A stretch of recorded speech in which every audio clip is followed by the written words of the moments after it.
Hey YouTube, this is Steve from Average Joe's Fantasy Football, and we've got your Week 14 start and sit videos for the running back position. Hope you guys checked out our quarterback start and sits. That way you guys are prepared for this week.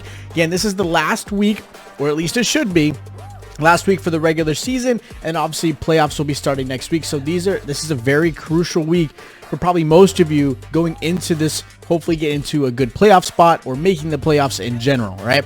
Now again, there are 4 teams that are going to be on a bye. You've got the Eagles, the Colts, the Dolphins, and the Patriots, so make sure you guys are aware of that. As far as running backs go, obviously you're missing a Damian Harris, Jonathan Taylor, I got Myles Gaskin. You've got some good running backs that will be out this week, so hopefully you guys have some good backups or checked out our waiver wire video in case there was something that might be a good catch for you. Now, as far as starts go, these are your obvious starts. Again, I'm not going to jump and deep dive into these running backs. These are running backs you should be starting this week. Kamara obviously is one that if he is healthy, which they're expecting him to play, he is definitely one I would absolutely put in the lineup for you this week. Obviously, if Kamara can't make it, then obviously we'll put in Mark Ingram in place of him, but these are definitely your obvious starts. Now, the first person I want to have as a good start is going to be Alexander Madison. Now, if Dalvin Cook plays, because he has limited practice this week, then obviously Cook is going to be the guy. But don't be surprised if Cook has some limited shares. Now, I'm expecting Dalvin Cook to miss this week just because it's kind of a short week, even though he did get some practice in. Alexander Madison's got a great matchup against the Steelers, who are allowing 121 yards, which is 30th in the NFL. They're also allowing 31.7 points, which is also 30th in the NFL. I wanted to kind of put these stats, which have been the last 4 weeks, last month of these players. So this is very crucial that the Steelers just have been very poor against the run. I like Alexander Madison a lot this week. Another good start that I have is going to be actually Devonte Freeman. Devonte Freeman's actually done a really good job for the Ravens. He's got that, I don't know what it is, he's got that little spark back in him. He looks really good, playing for the Ravens. They're going against the Browns, who are allowing 115 yards, which is 27th in the NFL. And they're also allowing 27.6 points, which is also 27th in the NFL. So this is a really good matchup for Devonte Freeman. And I actually do see this game as where the Ravens are going to be up, I would say at least 10 points or so, kind of every play. And with the expectation that I feel in this game and how I think the Ravens are going to come out against the Cleveland Browns, I do think this is going to be a game where Devonte Freeman really shines. I think he gets nice red zone action, and I do think he's going to get anywhere from 18 to 20 touches in this game, so I like him a lot. Another guy I have as a good start is going to be Clyde Edwards-Helaire. Look, I always liked him as a good back this season. He's had, unfortunately, a bad start to the beginning, and then, of course, he had injuries, so that really affected him a lot. But he's going against the Raiders, who are allowing 102 yards, which is 24th in the NFL, but they're also allowing 28.2 points, which is 29th in the NFL. So they're allowing a lot of points to the running back position, and I think this is a good game for him. Look, the Kansas City Chiefs offense has struggled, but they do a pretty good job against the Raiders. They did well last time they matched up, and I think at a point, the Kansas City offense just has to start to click. We're getting closer and closer to the regular playoffs of the NFL, and I think this is where you start to see teams really who are going to start to have a run in this season. This is the time.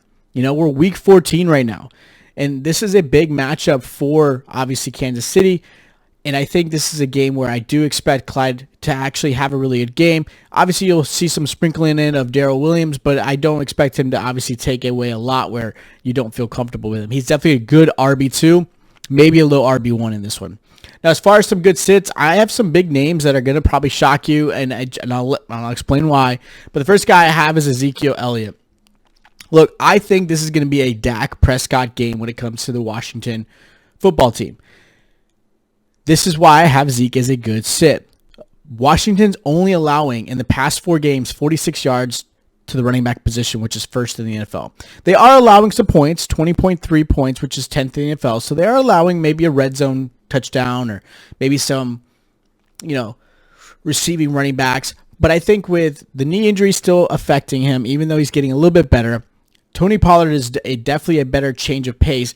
I just think this is going to be more of a passing game where I believe they're going to utilize Zeke in some first downs, some small action, but I don't expect him to have a large amount of rushing yards.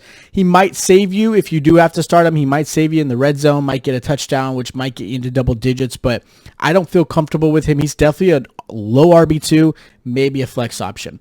Another guy I'm considering sitting this week is going to be James Robinson. Last week, he fumbled, I think, 3 plays into the game, and you really didn't see him after that. And I think that's part of where I think a lot of people are frustrated, especially as James Robinson owners and just Jaguar fans in general. Urban Meyer just doesn't know what to do with him. And I'm not sure what the deal is. I'm not sure if he's doing it on purpose, but James Robinson is the Jaguars' best weapon, and they're not even utilizing his talent. They're not utilizing him at all. You can't expect a running back to have a good game after benching or, I guess, sitting him for a fumble that obviously is unfortunate, but it happened. James Robinson is the type of back where you need 15 to 18 to 20 touches for him to really start to do well. They're also going against the Titans. The Titans are allowing only 67 yards, which is 4th in the NFL. They're also only allowing 19.3 points, which is 8th in the NFL. So this is a really tough matchup as well. So I don't like James Robinson this week. I think last week kind of scared me a little bit, and the fact that this is a tough matchup, I'm not comfortable with him. Another good running back that I actually do have as a sit is Nick Chubb. And it's going to shock some people, but look, last time they played against the Ravens, he only put up 5 points in fantasy. Ravens are only allowing 66 yards, which is 3rd in the NFL. They're also only allowing 12.6 points, which is 1st in the NFL. So, yes, the Ravens obviously are a little weak in the secondary, but they're really good against the run. And the fact that Kareem Hunt's back, Kareem Hunt did play obviously last time they played out against the Baltimore Ravens, but the fact is Kareem Hunt touches the ball. He gets some action. I think he's going to be more relevant in this game trying to play catch-up against the Ravens. I just think Chubb is going to be one of those guys that unless he gets a touchdown for you, he is going to just bust completely. So I'm not comfortable with him. Again, maybe a low RB2, kind of like Zeke. Low RB2, maybe a flex play if you have to, but I don't feel comfortable with him this week. Now, as far as some good sleepers go, I have Darrell Henderson. If obviously he is back, if not, then I've got Sony Michel as a good filler. Going against the Cardinals, who are allowing 93 yards, which is 17th in the NFL, but they're allowing 28 points to running backs, which is 28th in the NFL. And they're actually a really good defense as far as the Cardinals go, but they do allow a lot of points to the running back, whether it be through PPR or some red zone action. So I like Darrell Henderson a lot. Last time these two teams played, the Rams pulled it off. So again, who knows how this is going to play out, but I like this. It's a really good matchup. Probably one of my favorite games coming this weekend. Another guy I have as a good sleeper is going to be Saquon Barkley. Look, I get it. Barkley has been so up and down, whether he was injured or he's just been inconsistent coming back in. But the reason I have him as a good sleeper is, one, matchup, right? Chargers are allowing 100 yards, which is 21st in the NFL. They're also allowing 23.4 points, which is 17th in the NFL. The other thing that I have as a reason why I think Barkley would be a good sleeper for you this week is the fact that they're starting Fromm. Look, this is a third quarterback. It's really, really tough right now. And anytime you put a quarterback who's never played or has very limited, I would say, play time, this is where most teams typically use their veterans, whether it be the running back, whether it be relying on short passes to the veteran receivers. But I like Barkley a lot as far as a good matchup. I think he's going to get a lot of PPR action. I think he's going to get some red zone if they get to that end. But I just think he's going to be there to help relieve and kind of make Fromm's game a little bit easier and a little bit better for him. So those are my start sits for the Week 14 running back position. Again, hope you guys checked out our quarterback start and sits as well. Hope you guys enjoyed the content. Thank you guys so much for that. If you guys are new to the channel, make sure you hit that subscribe button and that notification bell is on so that way you guys are notified every time we drop a video just like this. If you guys are also enjoying the content, make sure you hit that like button. It is greatly appreciated. If you guys do have questions, always hit us up in the comments down below, or you can always ask us on Twitter or Instagram. If you aren't following us there, you can always hit us up in the links in the description down below as well. We're more than welcome to share as much information. That's where we drop most of our news, whether it be COVID related, injury related, trades, anything NFL related. We will put that information through Twitter and Instagram. So again, feel free to follow us there as well. Again, make sure your notifications are on. We'll be dropping our wide receiver and tight end position. Remember, there is a game on Thursday night, so pay attention to that, and I'll check you guys next time.